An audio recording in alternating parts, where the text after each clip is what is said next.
So guys, welcome to my vlog. And hapon na ngayon, pagabi na dito sa amin. And inutusan ako bumili ni Lola ng tinapay. And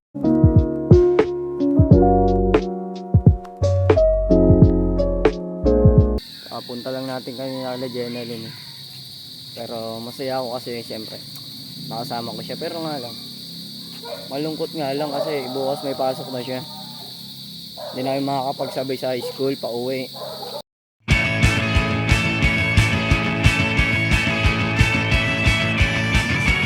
Papasok. Kasi hindi na ako mag-high school kasi. Titigil na muna ako. And grade 11 pa lang siya, senior ay ako, college na ako ngayon.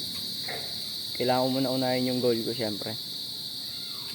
And salamat guys sa inyo, sa mga nanonood sa atin. Happy 6 subscriber. Salamat sa mga dun sa isang video umabot ng mga 1.2k ba yun?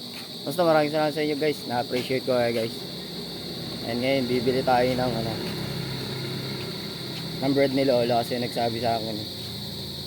And ito na, bibili muna ako. And ibababa ko muna tong camera. And mamaya update ko kayo guys. Ito na guys, nauwi na tayo. Sensya na guys kasi nag-cut tayo ng video. Kasi kanina malulobad na ako. And syempre ayokong mamatay cellphone ko kasi sira na yung na ito power button. Hindi na siya na-open talaga.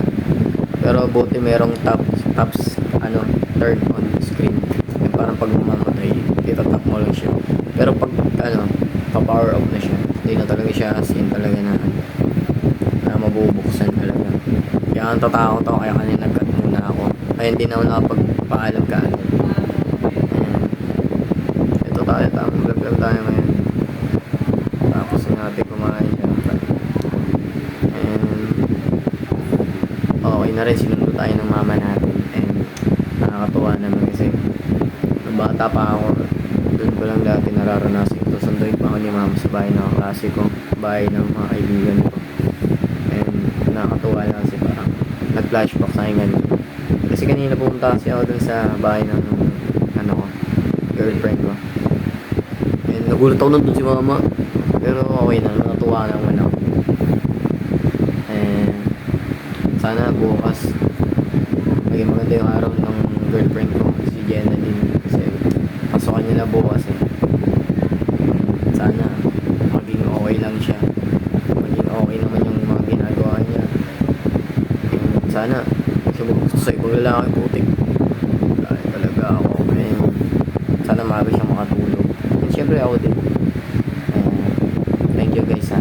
Wala pa talaga akong content na pwede. Kasi nag-aanilangan ako eh. Kasi ang labo ng camera ko tapos sa edit. Ang batoy ko mag-edit talaga. Parang talaga jeje mo. Pero susubukan ko pa rin guys kasi gusto ko talaga maging vlogger. Gusto ko talagang marami akong magawang video na pag napanood nyo guys, matutuwa kayo, may interest kayo. And guys, pero nagpapasalamat ako sa mga 6 na person na nagsusubscribe sa akin. Maraming salamat sa inyo. And kapag dumami talaga yung mga followers ko, kayo 6 person kayo magiging ko talaga 6 fans talaga na hindi ko makakalimutan. Yan. Thank you talaga dun sa views ka na sa 1.6k views ba sa isang edit na video ko. Hindi ko akalain mag-aabot ng ganun yun.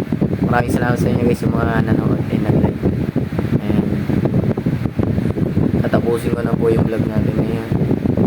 And see you tomorrow guys. Nagawa ulit tayo ng video bukas. And maraming salamat sa inyo. Love you guys.